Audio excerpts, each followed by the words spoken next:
আজি আমি ডিমৌ সমবায় সমিতি লিমিটেডত আজি আমি উপস্থিত আছোঁ। যেহেতু আপোনালোকে জানে মোৰ বেক চাইডে যিখন চলন্ত গাড়ী শৌচাগাৰ, এই শৌচাগাৰ যিহেতু 5 লাখ টকাৰ খৰচ কৰি মাননীয় সাংসদ কামাখ্যা প্ৰসাদ তাছা ডাঙৰীয়াই দিছিলে ডিমৌ পৌৰসভাক। কিন্তু দিয়াৰ পিছতো আজি পৰ্যন্তলৈকে কোনো তেওঁলোক ব্যৱহাৰ নকৰি এনেকুৱা জহিক হৈ পচি যোৱা ব্যৱস্থা কৰিলে, য'ত 5 লাখ টকা সাংসদে দিয়া কোনো গুৰুত্ব নিদিয়াৰ কাৰণে আজি পৌৰসভাই আজি এনেকৈ জহিক হৈ পৰি সমবায় সমিতি মাটিত থ'বলগীয়া হৈছে। এয়াই হৈছে আমাৰ এই সাংসদৰ পুঁজি অপব্যৱহাৰ কৰিছে।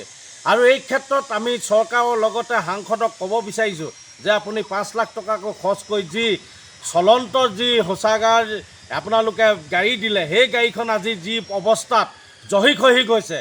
আৰু এই ক্ষেত্ৰত কিন্তু ডিমৌ পৌৰসভাই কোনো গুৰুত্ব প্ৰদান নাই। আৰু আজি আমি এই ডিমৌ সমবায় সমিতিত আনি গাড়ীখন ৰাখি থৈছে, বহুত দিন হ'ল এইদৰে ৰাখি থৈছে, কিন্তু সমবায় সমিতিৰ ঠাইত ৰাখি থৈছে। কিন্তু পৌৰসভা জেগা থকাৰ পিছতো আজিলৈকে তেওঁলোকে গাড়ীখন ৰাখি নথ'লে, কাৰণ নিশ্চয় মানুহে দেখিব বুলি, ৰাইজে দেখিব বুলি। সেইকাৰণে আমি দাবী কৰিছোঁ অসম চৰকাৰক, লগতে সাংসদ মহোদয়ক দাবী কৰিছোঁ, কামাখ্যা প্ৰসাদ তাছা ডাঙৰীয়াক, আপুনি দিয়া যি 5 লাখ টকা চলন্ত শৌচাগাৰ গাড়ীখন যি জহিক হৈ গৈছে, আপুনি এই ওপৰত পৌৰসভাৰ ওপৰত আপোনালোকে বিহিত ব্যৱস্থা গ্ৰহণ কৰিবৰ বাবে আমি অসমীয়া যুৱ মঞ্চই দাবী জনাইছোঁ।